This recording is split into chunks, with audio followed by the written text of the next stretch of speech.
Hello, everyone, and welcome to another See You Next Tuesday Liverpool podcast.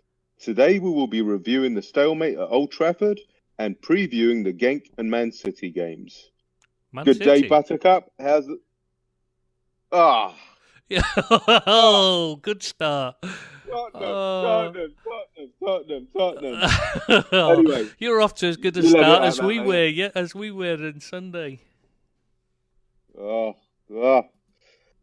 How's the food poisoning, by the way? Well, I think it was just the game that gave me it, to be honest. Mate, that game would put anybody in hospital. There's no chance of me singing this week after a performance like that. I'm sorry, Berg. That's almost weird not winning for. Let me begin, right? Let me begin by saying I've been championing the cause for Lallana to start for friggin' ages. What a player!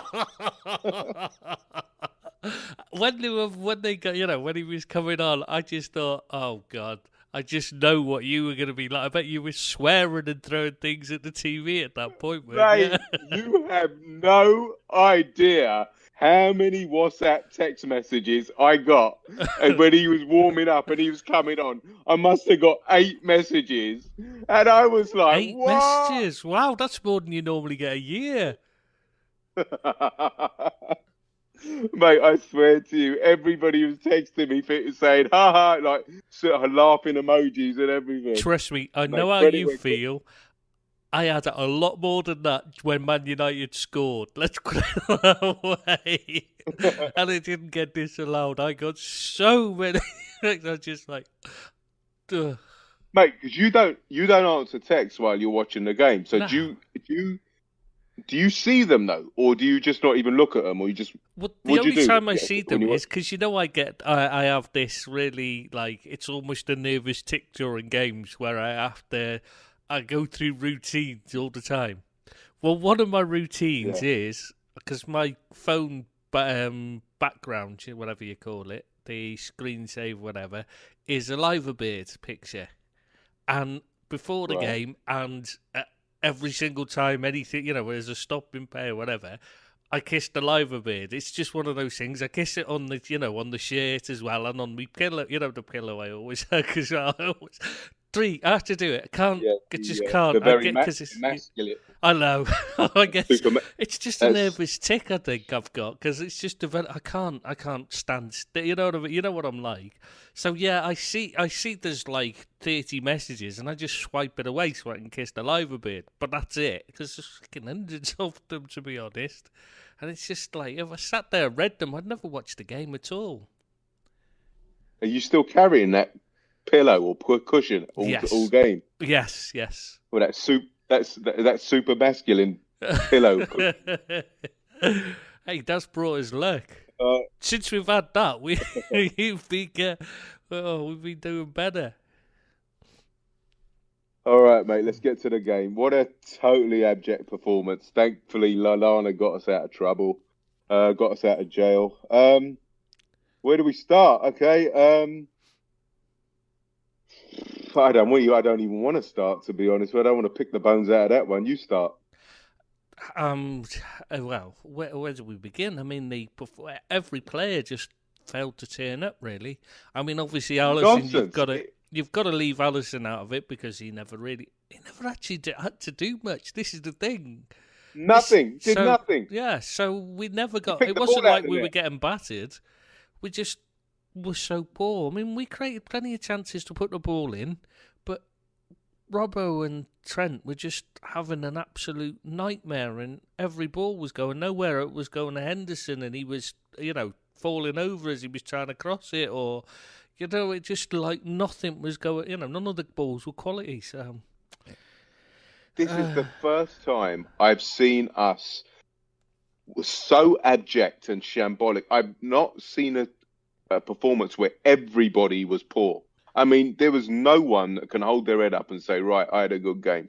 They were all shambolic. But you've got to remember, this is the thing that everybody's been saying, how bad Salah's been playing. Well, not everyone. Obviously, we haven't. We've been ones defending him, But so many people have been on about Salah being crap, and we won't miss him if he's out, if he's sold, and all this kind of stupid nonsense. That game showed how much we rely on him. He creates so much space. He draws so many defenders to him. I mean, he normally draws 3 defenders to him during the match, constantly having to watch him, which would have made up for the advantage in numbers they had with the officials. So would have evened it up to 11-11 sort of thing. And VAR, so it'd exactly. be 13-11. Yeah. So having him on there would have pulled them out of the way. Mate, it's disturbing knowing how important and how paramount he is to our team and our system. But it's not that. It's all of them work well as a unit. And when you haven't got something that you can replace properly, which is Salah or Mane and Firmino, any of them 3 are out, it becomes a problem, and we have to rely on changing the way we play when one of those 3 is out. But what can you do? Because you literally cannot replace them. I mean, there is no player in the world. People were thinking Pepe might be the answer, but look at him. He's crap. Mate, that 16-year-old Baka is better than him. Saka. Or is he however he owed you? Saka, yeah, he's a decent player, that Saka. He's certainly a better player than Pepe at the moment. Absolutely. But, okay, going back to Liverpool. Oh, God, we started again. Oh, God. Even when we started on the podcast, so we didn't have to. Yeah. What's this wee pale face? No, what's he going to say to you? Yeah, we're just anything rather than talk about that United game. I really am having sleepless nights thinking about if Salah ever leaves us, because this performance, this game, just shows how vital and important he is to the makeup of our team.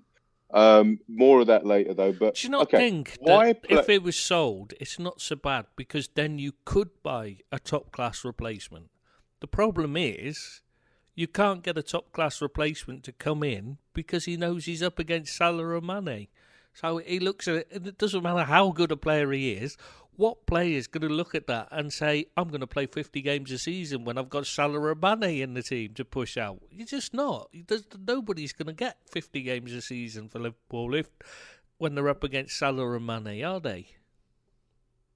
It's whoever comes will come for the sheer glee of playing for Liverpool. No, but what I'm saying, but what I'm saying is, if Salah is sold, for instance, and you then buy a replacement, you could go get the best of a really good replacement. So it wouldn't be so bad. The problem we've got is you can't have a really good replacement, as good a replacement who's willing to sit on the bench.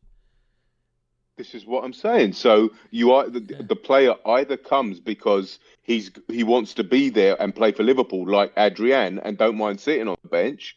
Yeah, or he comes for the money. Yeah. So, exactly. So, I don't want to sell Salah. I don't even want to think about it. So but I'm saying if you sold Salah, then you wouldn't have that problem, because they come because they're going to play regularly. Exactly, but I don't want to have that problem. No, I don't want that problem, because he fits us like a glove. He fits us perfectly. He gets us. I mean, he's fitted into the system perfectly.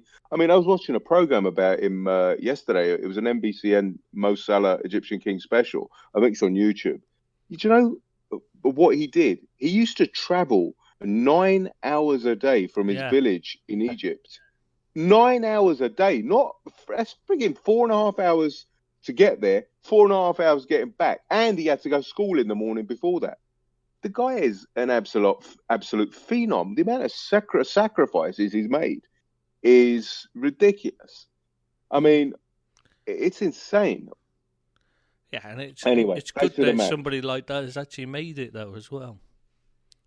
Love it. Absolutely love it, man. Anyway, listen, get back to the game. My question is, why play Gini and Hendo when they played so much football in the last few weeks, and they both played for their and they both played for their respective countries in the international break twice, not once, twice. I know. It I mean, what did he want to do? I'm just trying to get into Klopp's psychology here.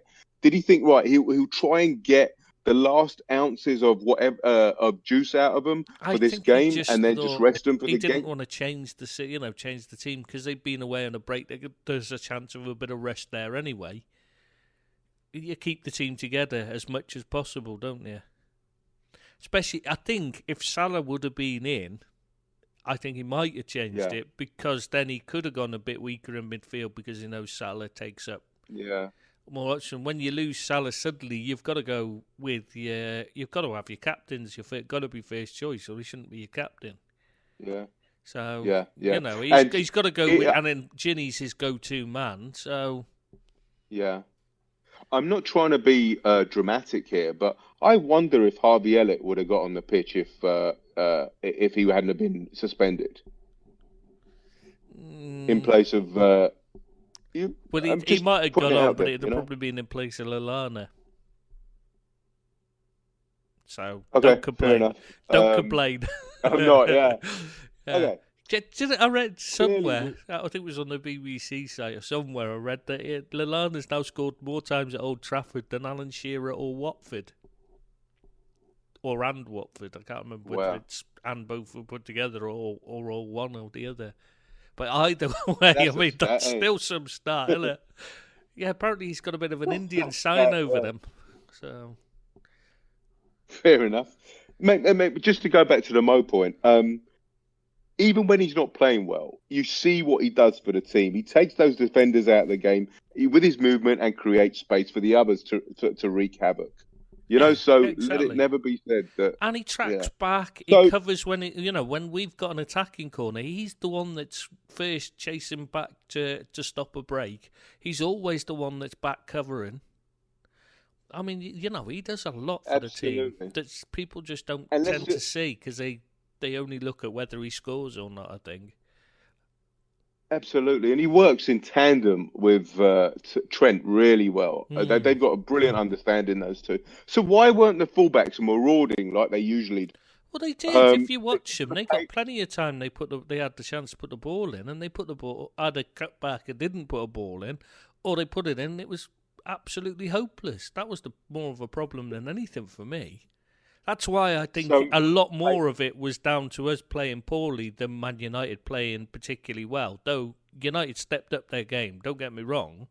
But I mean, more of the problem to me was that we were poor rather than they were great, if you see what I mean. Because the deliveries were appalling. Nothing to do with the pace of James and Rashford, no? Well, no, because they weren't up against. They're not worried about them. If you watch it, the problem was the reason why those two got in all the time was because Trent and Robbo kept getting drawn out to take the wing back. They weren't on James or Rashford for most of the game. They were constantly, and it was driving me up the wall because I was just shouting at the screen like, "Don't go to the wing back." Both of them are really poor on the ball. Young and Wan-Bissaka are not a danger. They're not a threat on the ball. Right. Drop off and protect and hold the back line steady, so no one can get in behind. That's what they should have been doing, and they weren't doing that. That was a really poor piece of play by both fullbacks, that was. They constantly allowed themselves to get dragged out. Tell me why we didn't change the formation earlier to the 5-4-3-2 to 5-4-3-2-1. Ted Rogers formation. Yeah, because Dusty Bim wasn't available. Why didn't we go to that earlier? Because I think the last 4 games we've resorted to that formation. We've scored goals. Why didn't we do that earlier? It was crying out to be changed. Again, why did we play between the lines earlier? I don't think the problem was the formation. It was just that we were not playing well. So everybody was getting dragged all over the shop because they weren't thinking about what they were doing. But we changed it's like a mental blockage. Yeah, but it wasn't like we created 300 chances through changing formation. Yes, we weren't did. no we better. Were last 10. We were better than them anyway. We were already controlling the ball because they dropped off. second half we were better. I don't think we were better. Yeah, but they dropped off. Yeah, because they dropped off. That's what I'm saying. They dropped off in the second half because they were protecting the lead rather than looking to, and hoping to hit on the break. Add to the lead, yeah. That was what they were looking to do. They weren't looking to take the game to us, and that's why we took control of the game. It wasn't because we changed formation. I mean, and we did change formation, and we scored, and we created chances. Yeah, but we were, like I said, we were creating opportunities to create chances. We were just messing up with the bad pass. You know what I mean? How many times did Robertson do something brilliant to get the ball, go forward, and then just pass it to an opposition player? And you're thinking, oh, for God. I felt Robertson fluffed his line, man. He lost possession. He did. I hear what you're saying. He'd do a brilliant piece of a tackle or skill or whatever, and then he'd just pass it to somebody that wasn't a Liverpool player. Yeah, he'd lose possession. And that kept happening. And that was where the problem was for me. It wasn't just him. I'm just saying here for an example.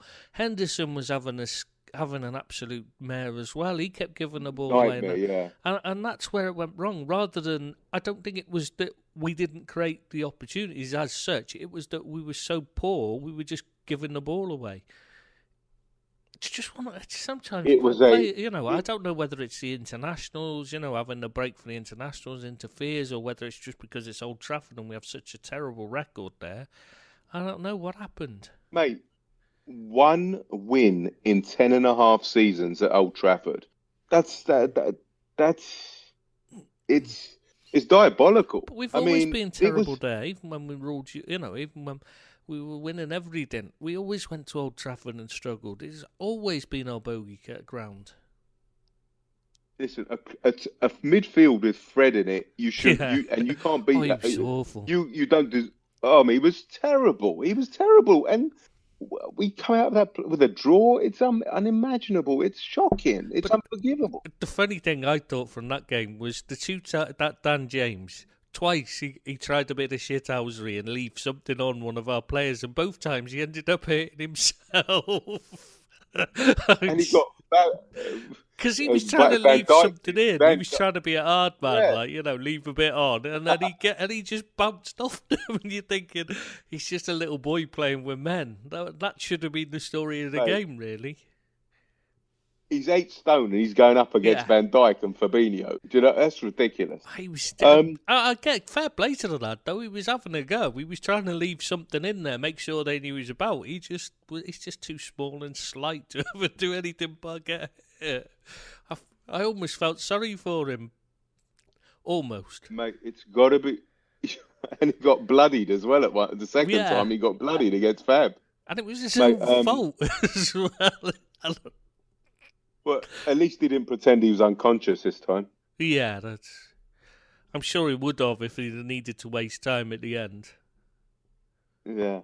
Well, it's got to be said, in my opinion, that was probably the worst officialdom I've seen in a long, long, long time. That was comical. The referee, to say he was a homer is a profound understatement.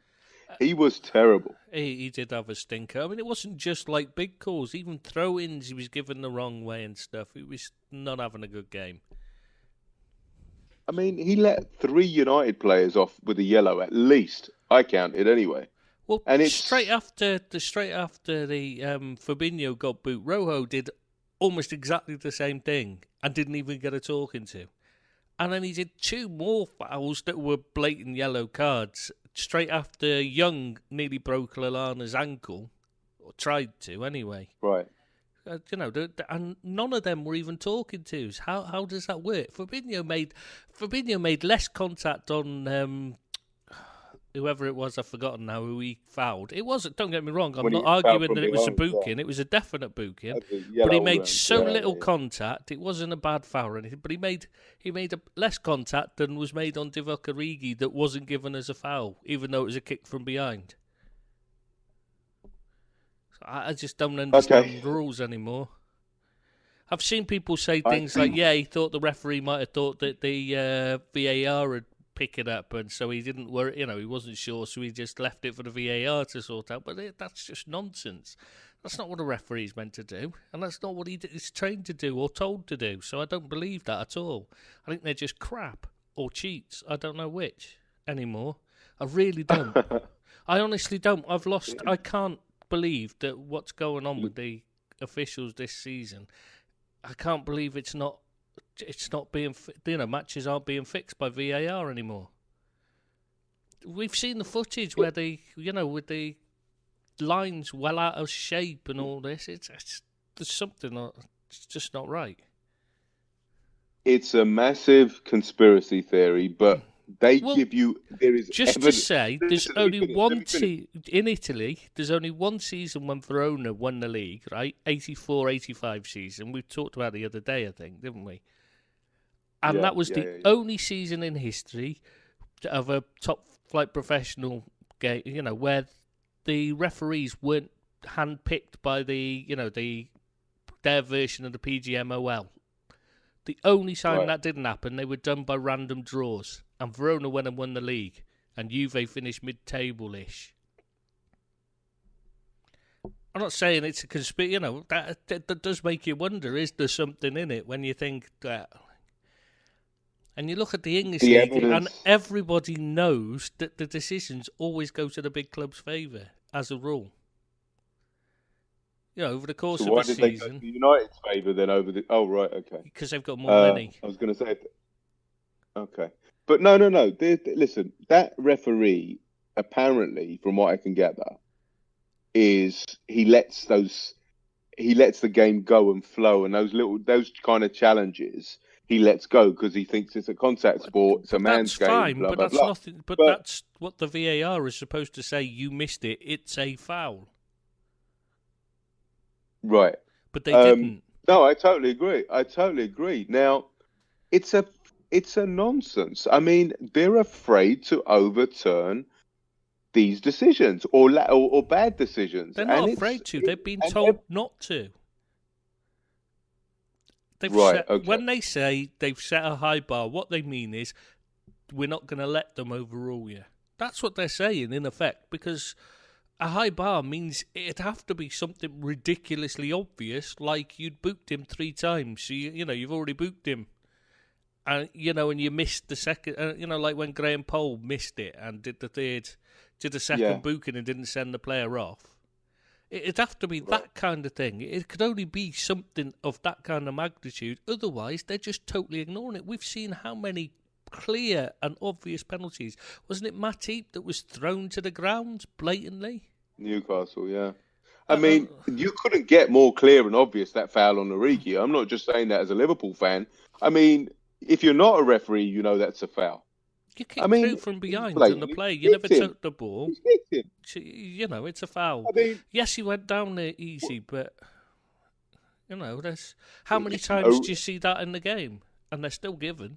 I mean, I honestly think, and I'm not just trying to be theatrical or dramatic, but that happens in the box. That's a penalty. Yeah, exactly. I mean, it's an absolute nonsense. So what you're saying is that they've been instructed not to overturn it. Well, that's the only. It's the only way you can see a wording where they say we've set a high bar for this clear and obvious error has to be of a major magnitude before they'll overturn the decision. So basically, what they're doing is they're looking at it going, yeah, you're right. That's it. That's all they're doing. The only thing they're looking for is things like a handball that the referee couldn't possibly have seen. Or an offside decision. Now, that's the only things they're actually using it for. Is there a situation where they can, mid-season or whatever point during the season, they can just have a chat and say, look, all right, we need to change some rules or we need to change some they're looking at it throughout the season, but then, let's be honest. It's not going to... Why would they change it mid-season? Who's the guy that runs this thing? Who's the guy? Who's Mike the Riley. Head honcho here? Mike Riley thinks it's working fine. This is the guy. You've got to remember, this is Mike Riley, who, when clubs complain about a specific referee, he then gives them the next match. When Watford complained that they kept getting given, their major rival is Luton Town, right? Watford's major rival. They consistently get given a Luton Town supporting referee. consistently from Mike Riley after they complained and said this isn't right, and he keeps giving, and he does. If you look at his record against them, he's given some ridiculous decisions against them, and they've got every right to think this is a cheat, got something going on, because Mike Riley keeps giving them a Luton Town supporter. I mean, why would you do that? I mean, why would you give Mike Dean a match where it's anything to do with a Manchester team or a Merseyside team? You just wouldn't, because he's from the Wirral, and the pressure on him's immense. You wouldn't give Anthony Taylor, who lives in Stockport, which is Greater Manchester, you wouldn't give him one of the Manchester teams or one of the Liverpool sides, Merseyside teams either, because the pressure on him's massive, and he's going to make mistakes. He's going to get things wrong because he's increased. And yet, Mike Riley puts those two in charge consistently of games involving the four Merseyside and Manchester clubs. It's just ridiculous. Why isn't he being held accountable? Surely there should be some checks and balances, and there should be. He should be being held responsible and accountable for the situation worsening week by week. Because they police themselves. They decide how many times they got it wrong. That's why we had this ridiculous situation where after the first set of games, they came out and said that the VAR had only missed 4 things. Well, who decided that? They did. So there's no. They came Mike out Riley and said VAR's going great because we've only missed 4 things. Hang on, you missed freaking hundreds, but no, it's only 4 things. Mike Riley has no boss. Is that what you're saying? Yeah, pretty much. Well, who's to tell him? He can't be held accountable. Well, the FA could, but are they going to? Why wouldn't they? Well, because what do they do if the ref? If he turns around and says, "Well," sticks the middle finger up to him, says, "Well, we'll go on strike." Then the referees, they haven't got enough as it is. Well, what an absolute diabolical situation. And the referees are in a separate company, this PGMOL. They're not really, you know what I mean? They're not part of the FA as such, so... This is the preeminent sport in the country. This is people's livelihoods. This is in the world, right? This is people's livelihoods. This is people's social outlet. And the way that they're just mismanaging it beggars belief, man. And the arrogance to suggest that nothing's wrong is stupefying. Anyway, mate, back to the game. Why do we freeze at Old Trafford? I mean, why do we go there and just go to jelly? I don't know. We just always seem to... I don't know, maybe this...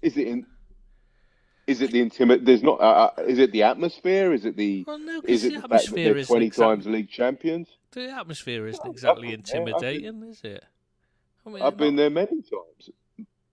I don't think it was an intimidating atmosphere. Liverpool Man United games at Old Trafford, not at all.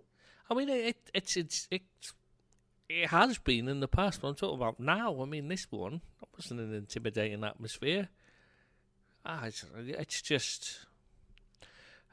Why do we have that psychological barrier and we can't play well at Old Trafford and we can't win? I think it's probably just they keep getting told. I think players just keep getting told that we've always done badly there, and so it sticks in their head. And until one day we get a fluky win there or something, you know what I mean? Something goes right and we end up with a fluky win rather than the draw like we ended up with this time. You know, if they'd have banged one in the last seconds, I think that would have ended it. Now we just need that one-off bit of fluke, and then it's gone. Or we re-sign El Nino and show us how to win at Old Trafford. Aye, yeah. Yeah, but I think he might just be a little bit past it now. I don't think he'd have quite covered for Salah. Like, yeah, he wouldn't have been much of a replacement. I don't know, mate. I don't know. I think Torres would have been... He couldn't have been worse than what we had... they showed on Sunday morning, mate. Yeah, probably right, actually. What do you say to Mourinho's musings that we can't play against low block teams? But we've That's what he beaten came out every and team. said that we He's got. just talking Exactly. I Yeah. can't be bothered to talk about it. Well, I mean, he's just trying to make himself relevant. He's got. Did you see? Did you see that guy being leery to the Ox at the end of the game, the Man United? No, I didn't see that. Did you not see that? Is he? He's not the For one that some got. reason, Is he the one that got ejected for racial abuse because one of their fans got thrown out? No, different one was it? For abusing Trent. No, this is something else. This guy, for some reason, Ox was at the was at a Man United end or side of the ground, and this guy was just telling him to f off, repeatedly tell him to f off, and then Ox went to put his hand out to shake another guy's hand, and he just pulled it away. Did you not see that? No. Nah, that's all right. It's just a bit of banter, that though. If you pull in your underwear as he's going, Yeah, I don't. See, that's just a bit of soccer exactly. AM type thing, isn't it? Yeah, I know. I just wanted to see if you saw it. That's all. It's not like it's Man City where the kids, didn't you hear about? They had this little mascot play, the child mascot they have at a game, against taking a penalty against the eagle mascot thing. The eagle thing right there, mascot in goal. He scored, and he went to settle this little kid. He's only I think he was about 8 or so. And he's celebrating because it was by the Manchester City fans, and he goes celebrate, and they're all just sticking the V's up to him and that. And you're thinking, you miserable bastards. I mean, he's just a kid. No swearing, please, Tristan. No, I think that one deserves swearing. I mean, they're sad. That is just pathetic. He's a little kid. Just give him a cheer or something. It's a moment of his life, ruined. Mate, you can't buy class. Can't buy class. All right, mate, let's get to the players' ratings, because I know we're trying to keep this under an hour or so. Trying. All right, mate. So, Jurgen Klopp, I gave him a 5. It was a poor showing, I thought, by Klopp. He's got his game plan wrong again at Old Trafford. I thought he should have went to 4-2-3-1 a lot sooner. Deserves credit for the 3 subs he made, who all made a difference. So I gave him a 5. Do you know what, mate? To be honest, I'm not going to lie. I gave everybody a 5 apart from. I think that's pretty much right. Yeah, everyone. Alisson, the irony is not lost on me that Becker comes back and we drop points. I know. Oh, you get the best keeper in the world back and you don't win. We're still 6 points ahead, like, you know what I mean? 6 points, yeah. That Clearly his performance had no bearing on the result. Yeah, as he had nothing to do all game, but and he had no chance with the goal either, so. Yeah, I mean, he couldn't even say he had a bad game because he just didn't have anything to do to nothing get to a good do. Honestly, I'm not being funny, but I could have been in goal on Saturday, and I wouldn't. I'd only let one goal in because he did take a few. He did have to kick the ball a couple of times, and you'd have just fallen over your own feet and put it in the back of the net, or done a Jimmy Traore and Cruyff turned it into the back of the net. What? Won a European Cup medal? How does Dross like that win a Champions League? I mean, come on. By John O'Shea, so I was doing an article on players that are crap but have won things. And so I decided, I thought I'll start with John O'Shea because he's the most obvious example. Like, he's won bloody loads. You're thinking, God. Just shows it's a team game. Darren Fletcher's won 5 Premier Leagues. I couldn't believe that. Yeah, I mean, can't believe it. I mean, he's not a crap player, but he's not a 5-time champion, is he? Let's be honest, level. Exactly, yeah. Talking about 5, I gave Trent 5 as well. Yeah. He wasn't at the races, defensively or in attack. His crosses were pathetic and just a bad day at the office. I mean, I don't know. What can you say, mate? It's so deflating. But listen, he's been a match winner for us so many times. He's done wonderful things consistently. So you have to forgive the guy, you know. And you could say that about all of them, to be honest. Let's be honest. Yeah, exactly. Yeah, that's fair play. Yeah, Matip, give him a 5. He's back to the Matip of old, and I think his renaissance has come to an abrupt halt. Signed a new contract, hasn't he? Let's be honest. It's all Exactly. it's all gone now. He's got his contract. He's not bothered now. Yeah. Look, I'm sure it's not No, that. no Before anybody starts, writing the big letters of complaint, I'm just joking. I just thought I'd point that out. Mate, what we should do, I was thinking about it. We should sign him on a month-to-month contract so he has to play for the next one. He's just signed a bumper 5-year contract. You're going to get nothing out of him until 4.5 years' time. Oh God, don't say that. I honestly, Virgil, he another 5. I thought he was the pick of the defenders, but that's not saying much. He gave the ball away uncharacteristically so much, and he lost possession, got flustered. Oh, he must have been. I think he must have just been blown. I mean, flabbergasted by what he was seeing in front of him. I don't know. Sometimes I just wonder when they come back from these internationals, if things haven't gone perfectly on the internationals and that, it must affect them. If this thing's, I mean, you don't. I know Holland did all right, but it might have been the travelling or anything or something personal kind of affected them or anything. There's so many things. What? But you just looked at Virgil and you just think something not right there. He must have got fish instead of meat, like Jose said. Yeah. All right, let's move on to Robbo. He was wasteful and rash. His crossing was inept.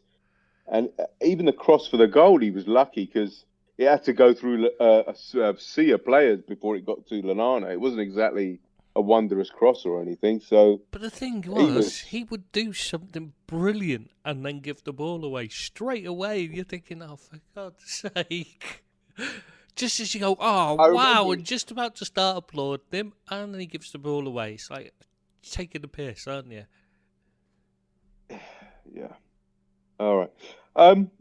Genie, he started off really well. For a few minutes, I thought, oh my God, he's going to have a world-class performance here. And then he tapered away as well. And I thought, oh my God, same. Yeah, you wonder if it's the whole, everybody else playing bad drags you down. Because he started in a more advanced position. Then he came, for some reason, he was slightly playing further back. I didn't understand it. I mean, they all had a brain fart, every single one of them. I mean, none of them can hold their head up and say, yeah, I did something special today. Again, Fab, next 5, he had a stinker as well. I mean, what can you say? I mean, it just sounds so doom and gloom, but they were all rubbish. I do wonder how they managed to overhit so many passes. And surely they should be used to the size of the pitch. And Old Trafford's quite a big pitch as well. So you'd think it'd make it easier to hit. Passes should be more underhit than overhit. I wonder if they struggle because of this. Seriously speaking, I wonder if it is a struggle getting your bearings because of the size of the ground. I have no idea, mate. But I did think that pitch, the grass was a little bit long. Maybe, yeah. A lot of teams do that these days against us. But that I was just thinking, because I remember when West Ham players were first go to the new stadium, and, another team, that's why you practice on the day before, when you're in Europe and you go and practice on the pitch. Yeah. That's why you do the training on the pitch, because you're trying to get your bearings with the landmarks and that to know how far to hit. I've heard people like Roy Keane saying that's not true, but that's bollocks. He's just an idiot who just wants to be, just wants to give the opposite view to everything. Any top class player will tell you they do go by landmarks. They do use it's not a perfect cut, but it just because each ground's slightly different, and so you get used to. Yeah. Hitting it into and that's why home advantage is one of the things with home advantage is you get used to where everything is by that hoarding is, when you're here and you can see, you're aiming it for that hole, how hard you hit it and it'll get there. You know what I mean? You get used to it. So I wonder if they get confused because it is the biggest ground, isn't it? So maybe they do get a bit confused by the size of the ground and that's why so many passes are getting overhit. Because it wasn't the opposition, mate, because they were poor. So Anyway, it's moving on just to one of the. I'm just thinking it might well explain partly. I mean, it's not the only reason, but once it starts to go wrong, sometimes you can't. When you've got a bad record somewhere and it starts to go wrong from the start, you can see the goal and that, and everything. Your passes are going. A couple of passes go. Your head goes. I just can't think of any. I'm making excuses. I think really. I've heard some. I've heard some excuses for playing poorly, but that's the best one yet. No, I'm not. It's not an excuse. It's not really. I'm not saying that's why they play poorly. I'm saying I wonder if it contributes to why we always struggle there. No idea, mate. No idea. They've got the voodoo sign over us, whatever it is, the Indian sign, like you said. Origi, mate, I gave him a 5 as he started so brightly, had the beating of Lindelof, and then he just, for some reason, he just faded spectacularly. I don't know what happened to him either. It was just a nightmare game, wasn't it? Yeah, Mane, 5, played on the right, I suppose. I mean, he's played there so many times. They can't just say that he was out of position. He's played there loads, and he was fantastic for us in his first season there. Everyone was moaning when we bought Salah, and he moved him to the left. Yeah. Everyone was saying, "Oh, he can't play on the left; he plays on the right." I don't know. I mean, he initially showed some strength, made some decent runs, but there was no wow moments like you expect from him. The most positive thing he did was that when we scored and he refused to celebrate Lallana's goal, and he beckoned everyone to quickly restart the game. You know what I mean? He says there's a game to win here. Yeah, exactly. Bobby? Yeah. No, he was awful as well. Oh my God, he was as if he wasn't playing. He was so apathetic. He came into it a bit more when Lallana and Keita and Ox came on. To be fair, the substitutes that were probably our best players. Absolutely. I've given them higher marks for sure. Oh, I missed out Hendo on purpose probably because I didn't want to just slate him. Do you know what I mean? He played. He was awful. I mean, he was on the right of midfield as well, and playing on the right, but he was utter garbage. I mean, it was shocking to see how bad he was. I mean, my only extenuating circumstances he played 2 games in the international break, and he shouldn't have played him. Klopp shouldn't have played Henderson. He should have played Milner or the Ox or Keita.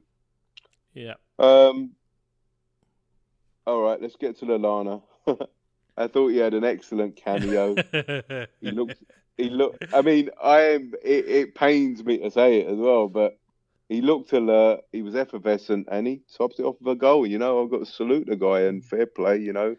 I obviously, it's well documented what I think of him, but he deserves my thanks and my praise for what he did on the pitch on Sunday, and fair play to him. I hope I hope he can kickstart his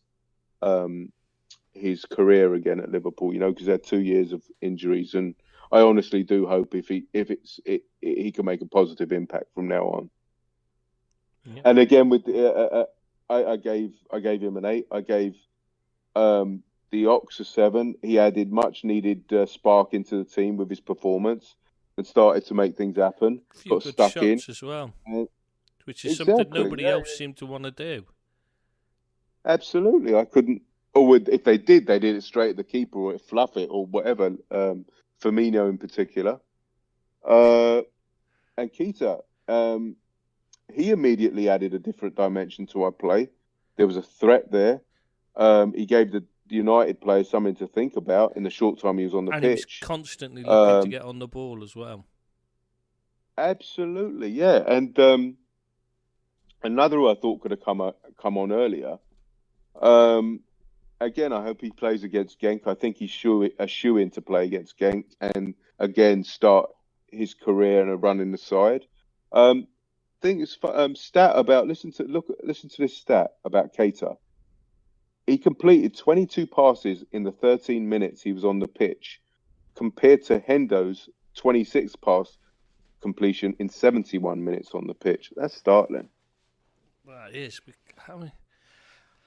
It was just a bad day at the office for everybody who started. Listen, I think everybody's probably had enough of the negativity, and so let's get on to Genk. the Genk versus Liverpool. The Genk versus Liverpool preview on Wednesday evening.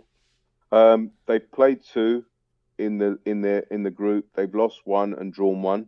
They lost heavily to Salzburg, and luckily for us, they drew against Napoli, which they should have won at the end. It was a good result for us. Never mind. They are the weakest they've team had- in the group, though. Despite that, Well, these are listen, the one that yeah, we yeah, should go out there and beat them fairly comfortably. Should do, but then we should have done that against Man United. yeah, Yeah, exactly. I think the team needs a reboot after that display at Old Trafford. I think it's time now to shake it up a little bit. I would, I would like to see Lovren and Gomez play, possibly give Virgil and Matip a little. Well, Matip's already had a rest. He doesn't play for internationally, does he? So I'd maybe think of bringing in Lovren or Gomez for Virgil. I'd play a midfield of Keita, Milner, and Ox. you can't change I don't everything, know. mate. You can't change everything. Keep Van Dijk in. I Keep Matip in. Let them get back to because they've had a break and not played together for a while. Let them get that back together. Their partnership. yeah, but I think Lovren Especially and as Gomez Alisson's been out as well. Let him play with them two in front of him and work their way back into back into their understanding. okay. Well, fair enough. I mean, I that's why I'm not the manager. It's the least running, it's I the position that they do the least amount of running is centre back. So it's the one that they don't need to change as much, So okay. I'd also give Bobby a rest. I think he needs one. Um, I think he's not firing on all cylinders. I think he needs a rest, and I'd play Lallana. Did I just say that? I don't know. Did you? Bloody hell! I'm not sure, mate. I'm not bloody sure. I'd play Div again. I'd rest man. I'd make wholesale changes, mate. I really do. I think that the squad need that. There's a reason why there's a squad, and I think the team needs a little bit of a kick up the arse. To be honest with you. Yeah, I don't know. It's just. Is Shaq still injured? Yes. Okay, all right. But the problem is, you can't make too many changes. You can't make too many changes because you're going to be disjointed, and we need to win. I agree that, but my reason for some change is we need to be full strength against Spurs. We don't need any tiredness. We don't need any apathy. And I want to keep it fresh for Spurs at the weekend. If we play with us... If that's the case, just rest them and not train. And play the game. They'll be better. They'll learn, they'll keep fresh, fitter and sharper by playing and then not training than they will do by trading and not playing. But do you agree with that? You know what I'm saying? Just keep them... you need them alert for Spurs next Sunday. I mean, because we don't know whether Firmino might have been suffering because he's just been flying over to Singapore to play. You know what I mean? Yeah. For Brazil, and Fabinho, didn't he go as well? If I remember rightly, so that could have contributed to their performance. But leaving them behind and not playing, they need to let them get the rest out their limbs. Yeah, this is why they shouldn't have played on Sunday. I mean, we could have played a weakened team and still beaten United, in my opinion. I mean, they can't put a weakened team out against United. That's just wrong. That's just disrespectful, and you know what I mean. You can't do that because it was bad enough. As soon as they seen Salah wasn't in, their hopes could get lifted. If you then weaken the rest of the team, you lift their hopes up. They might have beaten us because you're just giving them a carrot. You know what I mean? Yeah, but what we did put out there wasn't enough anyway. So, I think the pressure players... What's it, 125 points out of the last 144, I think it was, the stat Red put up on the site. I mean, we're not doing bad. Dropping one now Yeah, on the 9th game of the season, dropping 2 points, I think we can live with that. my whole focus is Spurs on Sunday. We need to be alert and fully focused, and we need all guns blazing. So, all right, mate. Talking about Spurs, should we get on to the Spurs preview? Sorry. Yeah, could do. Yeah, since you're so excited for it. From what I've seen of them, they've been playing like we did against Manchester United every week, but worse. Oh my God, it was bad. Did you see the game against Watford? Oh, they were outplayed for long periods. Mate, this is a Watford team that were bottom of the league. And exactly. And they were disappointed to have got a point. Only got a point. Mate, if it hadn't have been for a wretched VAR decision and poor Watford finishing, that would have been Watford would have won that game. It was a blatant penalty that they missed out on. That would have put them 2-0 up, and Spurs wouldn't have come back from that. Very much doubt it. And the way they were playing, and they missed chance after chance. They should have been 3 or 4 up before Spurs scored. I'm still not convinced by the final one as well. Obviously, this VAR where it put up no goal, and then the referee gave the goal anyway. I'm still not. Here we go. Well, I'm just saying the thing is, conspiracy. Well, the VAR that thing that goes round the ground, on the screens and that comes from them, the VAR group. You know what I mean? They send that out. Right. They send out the no goal thing. So. Right. When it comes up with no goal, that's what they were saying it was. I know they've come out and said no, it was a mistake. Yeah, but what was the mistake? Was the mistake that the referee misheard what you said? I mean, could he have thought they said goal when they actually said no goal? You do conspiracy theories really, really well. I'm just saying, there's plenty of conspiracy theories that have been proven to be true. So, you've only got to look at the Calciopoli scandal in Italy to know that there's very little that needs to be done to get a referee to, get referees' decisions in your favour over the course of a season. I agree, but that wasn't handball. It wasn't. Dele Alli didn't handball that. I mean, that was his shoulder. Yeah, that's on the for footage me. That's seen, the goal. It looked like it was on his arm, but then some of the angles it looked like it was on his shoulder. I don't know, but when they put it up as no goal, you've got to think that they must have thought it was no goal.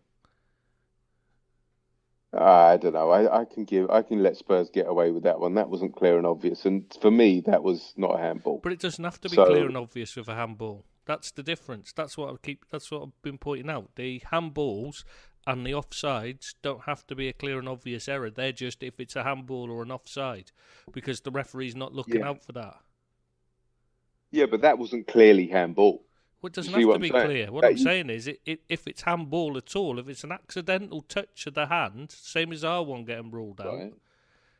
If it accidentally hits a hand, that's it. It's ruled out. Doesn't matter whether it's clear and obvious. It's whether it hits the arm or not.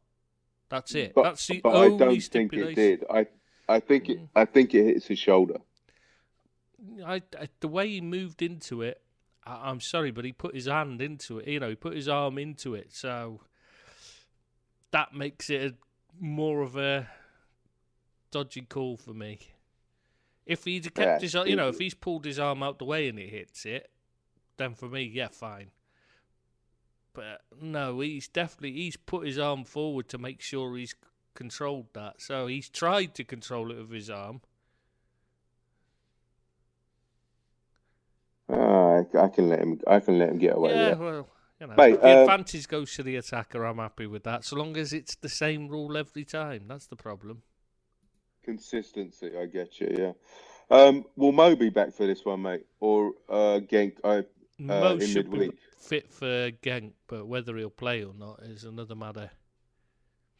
If he's fit, would you play him against Genk, or would you save him for Spurs? Well, I've just said I don't think you need to save players for Spurs. You've got days in between. There's plenty of time for them to rest. Just don't try. If they're not fit, not if they're struggling with fitness. I mean, you just give them a few days off. Yeah. That's what you do. You don't. So You don't swap the team out. Look at Leicester when they were going. They played the same team consistently when they won the league. But what he was doing was, when they were starting to show signs of any fatigue, give them a day or two off training. Keep them playing, keep them sharp. But then give them a day. When it comes to the training, you're better off them playing every game and not training than you are them training and not playing, because they just lose sharpness when they're not playing. Exactly. Right. Okay. So you're okay with Mo playing Wednesday, Saturday, right? Yeah, it should be fine. There shouldn't be a problem. The only problem comes is if it's obviously the issue is if there's an injury. That's when you got to, if he picks up a knock, that's the only issue. Yeah. Not fitness-wise. He's certainly fit enough to play that often. So he's looking good for Wednesday, but if not, for sure Saturday he'd be back. Well, that's what they hoping anyway. You know what I mean? That's the plan.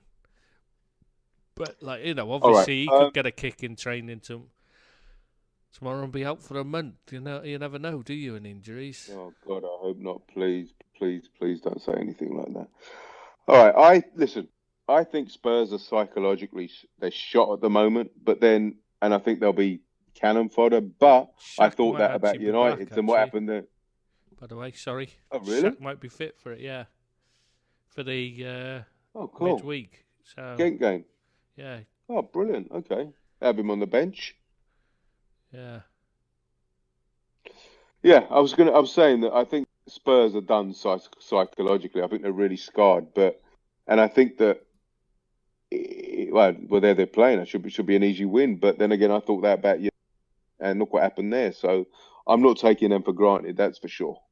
And let's hope their renaissance isn't starting on Sunday against us. Yeah, that's the worry, isn't it? It's always the worry. It's I hope that this performance isn't against United. Our performance against United is something that's going to be they've set a trend kind of thing, because they can't get that. Yeah, they. I mean, I know we've been lucky a few times, right? We've snatched victories out the jaws of draws, but I just hope there isn't those games we've dominated and we should have put to bed sooner, and then when we just slacked off, where we slacked off because we had it won against Salzburg and things like that. Leicester, where we totally dominated and they didn't make a bloody chance until the last seconds, and suddenly Rodgers reckons they were robbed, stuff like that. So it's a totally different thing. This was a game where the point was where Man United deserved the point, and that's the difference. Right. So collectively, I don't think it could get as bad as that again, because it was pretty pathetic. Now, talk to me about Spurs. Do you think he'd be sensitive towards that performance, or do you think he'd be going crazy, Klopp? Oh, I think he'd be absolutely furious after that. What else can you do after that? Wouldn't he just chalk it off as a bad day at the office for all of them and just say, "Look, lads, it happens," or would he be laying into them? No, you've got to lay. He'll be wanting to pick that apart and fix it so it doesn't happen again. Because otherwise, other teams will try and use the same setup and that to beat us. So he's got to pick at it and find out what went wrong. Got to. You can't just leave something like that. Because that was so bad. What I'm saying is, would he be tearing into? Be angry? I think he'll be furious. Yeah, I think he'll torn into them. Gotcha.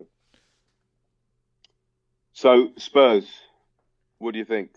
Are they done? Have they folded for the season, or? Half the team want to leave. The manager wants to leave. Yeah. Levy couldn't even admitted he would have offloaded most of them if he could have. They're an absolute mess at the moment.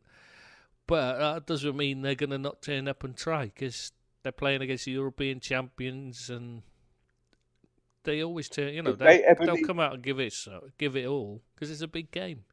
What incentive? What more incentive do they need? Right, that they're playing the team that beat them in the European Cup final. You don't need more incentive than that. You can't have a better incentive. Exactly. Unbeaten. It's to be the first to beat them in the league this season, and there's loads of things for them. There's a lot for them to go for. Just hopefully they play as badly as they have been. I got my fingers crossed for this one, mate. Mate, I can't believe we kept this to an hour. Just. That's amazing. I think we should. I'm very proud of you, mate. Oh, yeah, I'm very impressed. I am as well. I know you see. I've had to keep refuting them just as I was starting to say so. I had to stop myself because I thought, no.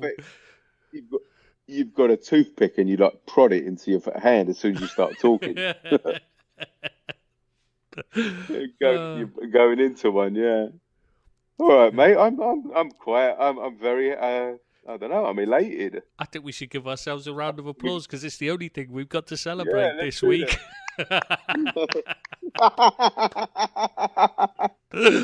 Well, and now we're overrunning because we're giving ourselves a big hand. Oh, great!